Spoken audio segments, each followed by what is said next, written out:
Lucas ventured into the cave hoping to find treasure, but instead, he discovered a trapped dragon. He stepped forward without hesitation, determined to free the mighty creature from its prison. Unbeknownst to him, the dragon had been confined there for 20 long years, and no one had ever tried to save it. Lucas secured hooks onto the armor clamped around the dragon's head and pulled with all his strength. If he could just remove the headpiece, the dragon would be free. Even with the help of his companion, though, the two couldn't loosen it on their own. Sensing Lucas's intention to help, the dragon began thrashing fiercely, struggling to break loose. Finally, through their combined effort, the armor gave way, and the dragon was free. To show its gratitude, the dragon gifted Lucas a dragon egg. Although the egg would never hatch, it was still incredibly valuable. Then the dragon retreated back into the cave, ready to settle the score with the one who had imprisoned it all those years, the royal advisor, ㄤ. Since childhood, ㄤ had possessed the ability to control creatures. He even kept a beast that resembled a mastiff, but many times larger, that could not only defeat dragons but also sense disloyalty toward the king. Those who showed disrespect would be swiftly eliminated. This earned ㄤ the king's absolute trust. To keep his creature ferocious, ㄤ convinced the king to build a Colosseum-style arena inside the royal city. Warriors from across the kingdom were invited to compete in deadly battles.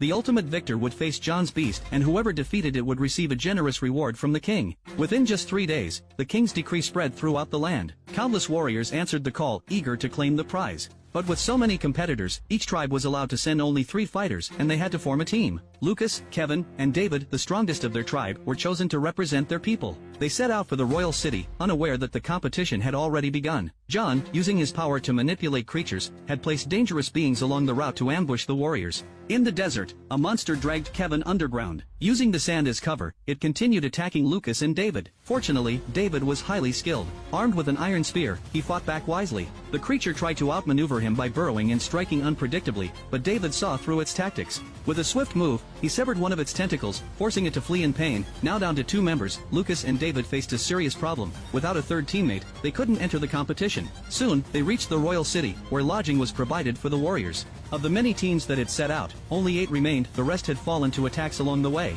ㄤ arrived with his beast to motivate the fighters. The moment the creature appeared, a chill fell over the crowd. It only calmed down after ㄤ reprimanded it. To raise spirits, ㄤ shared more good news. Not only would the winner receive riches, but the king would also appoint them as general of the army. This stirred excitement among all the warriors. Everyone wanted that title. But Lucas and David were still one person short. Just as they worried about what to do, a young woman named Amy approached and asked to join them. David doubted her abilities at first due to her youth, but she quickly demonstrated her skills with a blade, moving with such precision and speed that he immediately agreed to let her on the team. The games began soon after. The 8 teams geared up for battle, but only 3 would advance. To make things more challenging, each team was chained together. All 3 members had to make it through to qualify. When the horn sounded, the warriors rushed into the arena. Everyone expected to fight each other, but instead, giant stone balls rolled into the arena, forcing every